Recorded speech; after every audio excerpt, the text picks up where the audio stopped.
नमस्कार, मैं पंडित राजेश अवस्थी आपके अपने YouTube चैनल कुंडली किस्मत की पर आप सभी का बहुत बहुत स्वागत करता हूं। 29 मार्च 2025 को शनि ग्रह अपना राशि परिवर्तन करने जा रहा है। शनि 29 मार्च को रात्रि 9:38 पर पूर्वा भाद्रपद नक्षत्र के चतुर्थ चरण में प्रवेश करेगा और शनि का मीन राशि में प्रवेश हो जाएगा। मीन राशि में प्रवेश होते ही कर्क और वृश्चिक राशि पर चल रही ढैया समाप्त हो जाएगी।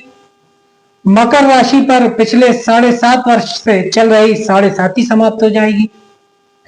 सिंह राशि और धनु राशि पर ढैया आरंभ हो जाएगी और मेष राशि पर 7.5 का पहला चरण आरंभ हो जाएगा, अर्थात मेष राशि पर भी 7.5 आरंभ हो जाएगी। आज हम बात करेंगे कि मेष राशि पर शनि पहले 2.5 वर्ष में राशि से द्वादश भाव में क्या परिणाम देता है। हजारों वर्षों से जब भी मेष राशि पर 7.5 लगती है तो राशि से द्वादश भाव में 7.5 का प्रारंभ तभी होता है जब शनि राशि से पिछले वाले भाव में प्रवेश करता है।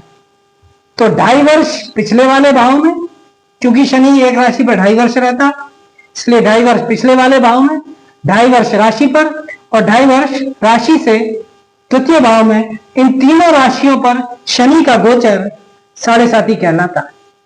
तो पहले 2.5 वर्ष में शनि मेष राशि वालों को किस तरह के परिणाम देता है। अगर 7.5 के पहले 2.5 वर्ष में 7.5 अशुभ फल देती है, जैसा कि पहले ही बताया जा चुका है कि 7.5 में शनि किसी को राशि के द्वादश भाव में अर्थात राशि 7.5 के प्रारंभ में अशुभ फल देता है, किसी को 7.5 के मध्य में अशुभ फल देता है और किसी को शनि 7.5 के अंत में अशुभ फल देता है और किसी को संपूर्ण 7.5 वर्ष तक शनि अशुभ फल देता है। तो ऐसे मेष राशि के जातक जिन्हें प्रथम 2.5 वर्ष में शनि की 7.5 बिगड़ती है और उन्हें अशुभ फल प्राप्त होते हैं, तो हजारों वर्षों से जो फल देखे गए हैं मेष राशि पर प्रथम 2.5 वर्ष में, वो क्या होते हैं उन पर विचार करेंगे और उन्हीं से सावधानियां क्या बरतनी चाहिए इस पर भी बात करेंगे और ज्योतिषीय उपाय क्या हो सकते हैं उस पर भी बात होगी। तो मीन राशि में अपनी शत्रु राशि में तथा चंद्रमा से धने, भाग्येश और व्ययेश की राशि में अर्थात राशि से द्वादश भाव में शनि अशुभ फल ही देता है। आय की अपेक्षा व्यय अधिक होता है। जब 7.5 के पहले 2.5 वर्ष खराब जाते हैं तो उसमें सबसे पहले आय से अधिक व्यय होता है।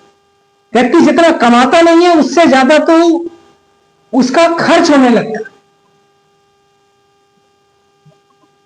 अपने कार्य व्यवसाय तथा निर्णय लेने में बार बार मूर्खताएं करते हैं और पछताते हैं। अपने कार्य व्यवसाय में जो भी निर्णय लेते हैं वो गलत या मूर्खतापूर्ण तरीके से निर्णय लेना आरंभ कर देते हैं, या जीवन के दूसरे पक्षों में निर्णय लेते हैं वो भी मूर्खतापूर्ण तरीके से लेना आरंभ हो जाता है और बाद में पछताना शुरू कर देते हैं। यह ऐसा इसलिए होता है क्योंकि चंद्रमा शनि की पकड़ में आ जाता है और चंद्रमा हमारा मन है, हमारा मस्तिष्क है। तो व्यक्ति की मानसिक स्थिति बिगड़ने लगती है। तो करना यह है कि जितना आय हो उससे कम ही खर्च करें, पहली सावधानी तो ये रखें। दूसरा, कार्य व्यवसाय में या दूसरे मामलों में निर्णय लेते समय यदि स्वयं निर्णय लेने में सक्षम न हो तो दूसरों से निर्णय कराएं, बुद्धिमान लोगों से निर्णय कराएं, स्वयं आगे बढ़कर निर्णय ना लें। हर संभव असंभव प्रयास करके भी आर्थिक स्थिति में सुधार नहीं कर पाता है जाता, यानी आर्थिक स्थिति बिगड़ने लगती है। शनि दरिद्रता की ओर धकेलना शुरू करता है। तो जातक संभव जो उसके बस में होता है वो तो प्रयास करता ही है, लेकिन जो उसके बस में नहीं होता है वहां तक प्रयास करके अपनी आर्थिक स्थिति को सुधारने का प्रयास करता है, लेकिन असफल रहता है। इसलिए अपनी आर्थिक स्थिति को बिगड़ने न दें। संचित पूंजी का ह्रास होता है, जो जमा पूंजी होती है वो खर्च होने लगती है, संचित कोष में कमी आने लगती है।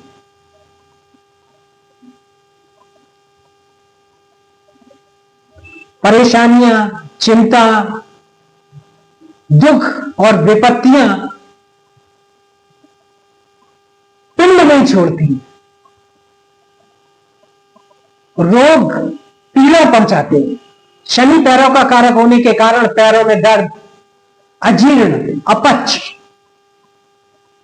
गैस, दस्त, अपस्मार, पागलपन, उन्माद, भूल जाने जैसे रोगों से पीड़ित रहते हैं। अतः स्वास्थ्य का भी ध्यान रखने की पूरी आवश्यकता होगी मेष राशि के जातकों में।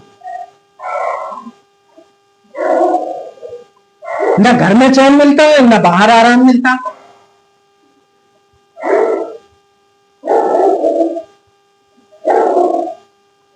जातक उल्टे सीधे कार्य करके गलत निर्णय लेकर पछताते हैं और पश्चाताप की अग्नि में जलते रहते हैं। पहले जातक उल्टे सीधे काम करते हैं, उल्टे सीधे निर्णय करते हैं और फिर बाद में पछताते रहते। तो निर्णय पर बहुत ध्यान देना होगा। इसके बाद घर परिवार से असहयोग के कारण, घर परिवार से सहयोग नहीं मिलता है तो जातक विक्षिप्त होकर, किन कर्तव्य विमुख होकर, नाना प्रकार के व्यसनों का आदी होकर अपने स्वास्थ्य को चौपट कर बैठते हैं। जहां दैहिक हानि होती है वहीं स्वभाव से रुक्ष व चिड़चिड़े हो जाते। इसलिए व्यसनों से तो पूरी तरह से दूर रहना है, क्योंकि वो शारीरिक हानि भी करेगा और धन हानि भी करेगा, स्वभाव को भी बिगाड़ देगा, चिड़चिड़ा बना देगा, अनिद्रा का रोग लगने की संभावना रहती है। व्यसनों से जहां धन की हानि होती है वहीं जातक फिर उल्टे सीधे कार्य करके उसकी पूर्ति करने का प्रयास करता है। इसलिए व्यसनों से दूर रहना है। माता पिता, नाना नानी व मामा आदि को कष्ट होता है, इसलिए माता पिता, नाना नानी और मामा आदि का पूरी तरह ध्यान रखें। जातक को आजीविका के लिए घर परिवार छोड़कर दूर जाना पड़ता, तो प्रयास करें कि अपने स्थानीय रोजगार को प्राथमिकता दें, घर परिवार से दूर जाने की स्थिति को टालें। यदि शनि के साथ दुर्भाग्य से सूर्य, मंगल, राहु या केतु की युति हो तो एक्सीडेंट के द्वारा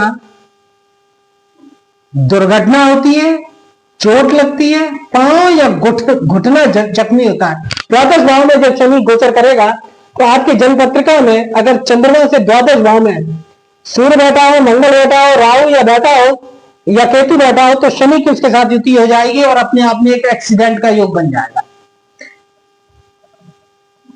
तो वाहन चलाते समय विशेष सावधानी बरतें, हेलमेट लगाएं, सीट बेल्ट लगाएं, तीव्र गति से वाहन न चलाएं। अस्त्र शस्त्र व नुकीली चीज से सर्वथा सावधान रहें।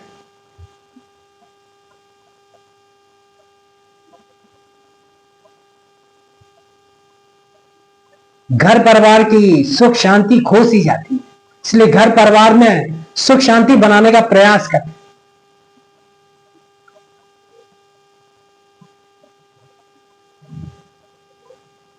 परिवार में, घर में शांति नहीं मिलती, ग्रह कलह से पीड़ित रहते हैं। इसलिए परिवार के सदस्यों को चाहिए कि घर में शांति बना कर रखें। ऐसे समय में पत्नी और संतान तक मुंह फेर लेती, ये वो समय होगा।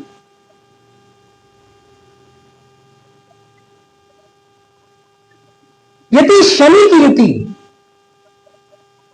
चंद्रमा से धनेश सप्तमे शुक्र के साथ हो द्वादश भाव में, तो शुक्र उच्च राशि का हुआ, तो सुख भोग आनंद और ऐश्वर्य की प्राप्ति होती है, पैतृक संपत्ति की प्राप्ति। अगर शुक्र के साथ शनि की युति होगी तो वो 2.5 वर्ष अच्छे जाएंगे। यदि होगी जिन जातकों की, गुप्त व छुपे हुए शत्रु इनकी जड़ें काटने का प्रयास करते हैं, भीतरी घात करते हैं तथा भीतर ही भीतर अपरोक्ष रूप से अहित करने का प्रयास करने में लगे रहते हैं। इसलिए अपने शत्रुओं से सावधान करें।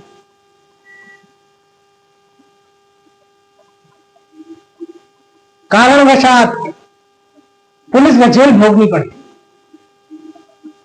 जितना संभव हो सके लड़ाई झगड़ों को टालें। छोटी सी भी बात ऐसे समय में, चूंकि समय खराब होता है, 7:30 का समय होता है, तो वो बड़ी बन जाती है। पुलिस केस, कोर्ट कचहरी, अदालत वकालत सब हो जाता है। तो इनको टालें, लड़ाई झगड़े दंगे फसादों को टालें, जितना हो सके सहन करें। जातक झूठे मुकदमों में फंस जाता है, लोग झूठा मुकदमा डाल देते हैं, इसलिए समझौता करने की स्थिति में रखें तुरंत। बात बात पर छोटी सी बात को अपने मान सम्मान से जोड़कर ना देखें, नाक का प्रश्न ना बनाएं और अदालत में ना जाएं, मामले को खत्म करें।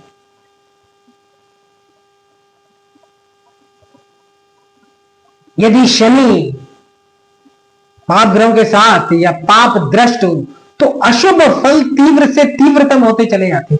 यदि 12वें भाव में शनि पाप ग्रहों के साथ होगा या पाप ग्रहों की दृष्टि में होगा तो उसी मात्रा में अशुभता, शनि की अशुभता तीव्र से तीव्रतम होती चली जाती।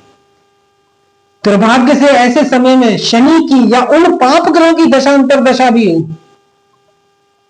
तो अशुभ फल चरम सीमा तक जा पहुंचते हैं। 7.5 काफी अशुभ हो जाती है।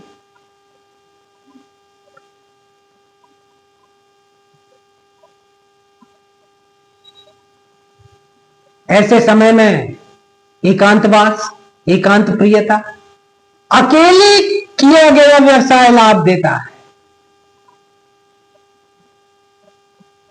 क्योंकि पार्टनर धोखा अवश्य देता है। 7.5 में प्रथम 2.5 वर्ष में मेष राशि वालों में जब शनि मीन राशि में हो, इसलिए पार्टनरशिप से बचे, सावधान रहे कार्य व्यवसाय में। और यदि शनि के साथ बुध की युति हो तो जातक विक्षिप्तता को प्राप्त करते, पागल तक हो जाते। अगर द्वादश भाव में शनि की बुध के साथ युति होगी तो मानसिक स्थिति बिगड़ने का डर रहता है, इसलिए मानसिक संतुलन बना के रखें, डिप्रेशन में न जाए, ज्यादा चिंता मोल ना ले।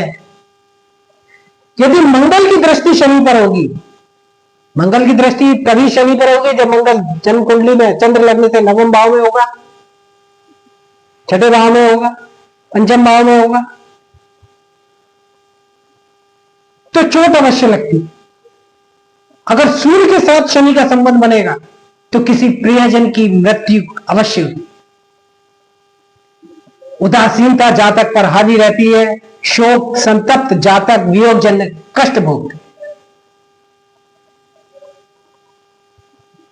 अब यदि जातक का जन्म ही मेष लग्न का हो और मेष ही राशि हो, अथवा शनि मेष मिथुन कर्क सिंह वृश्चिक धनु या मीन राशि में हो और 7.5 हो, तो जातक किसी विशेष क्षेत्र में विषय विशेष में प्रवीणता ग्रहण करता।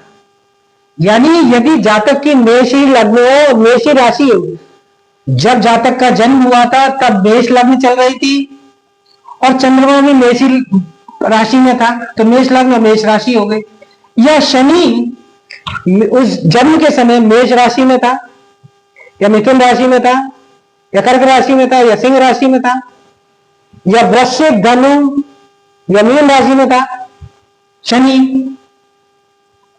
तो इस तरह की स्थितियां लाभदायक सिद्ध हो सकती। ऐसा जातक बुद्धिमान, तीव्र बुद्धि, दक्ष, चतुर होता है, कई जनों का भाग्य निर्णायक होता है। लेकिन अगर ऐसा जातक राजनीतिक जीवन में है तो कारावास तक भोगना पड़ जाता है। इतने पर भी जातक का दाम्पत्य जीवन सुखी नहीं होता, पति पत्नी में विपरीतता बनी रहती। ऐसे समय में यदि उनकी संतान का जन्म होता है मेष राशि के जातक की, तो कन्या संतान की उत्पत्ति होती, लेकिन यदि पुत्र संतान की उत्पत्ति हो तो वह पुत्र जीवित नहीं रहता। तो इस तरह की स्थितियां मेष राशि पर जब भी साढ़े साथी का प्रथम 2.5 वर्ष रहता है तो मेष राशि के जातकों को सामना करना पड़ता है। तो आपको इन तमाम सावधानियां पर विचार करना पड़ेगा, गंभीरता से लेना पड़ेगा। और साढ़े साथी यदि अशुभता को प्राप्त हो रही है तो साढ़े साथी में क्या उपाय किए जाएं, इस पर मेरा वीडियो पहले ही आ चुका है। उस पर मैंने साढ़े साथी पर क्या प्रभावशाली और असरदार उपाय किए जाएं कि साढ़े साथी के दुष्प्रभाव या तो बहुत कम हो जाएंगे या समाप्त हो जाएंगे। तो मेरे इस वीडियो को आप देखें, उसमें 15 से 17 छोटे छोटे उपाय मैंने बताए हैं। ये बहुत आसान है, उनमें से जितने आपकी सामर्थ्य हो सके उतने करें, निश्चित रूप से आपको लाभ होगा। तो मेष राशि के जातकों के लिए आज के वीडियो में इतना ही। अगर वीडियो अच्छा लगा हो तो चैनल को लाइक करें, वीडियो को लाइक करें, सब्सक्राइब करें चैनल को और वीडियो को शेयर करें। नमस्कार।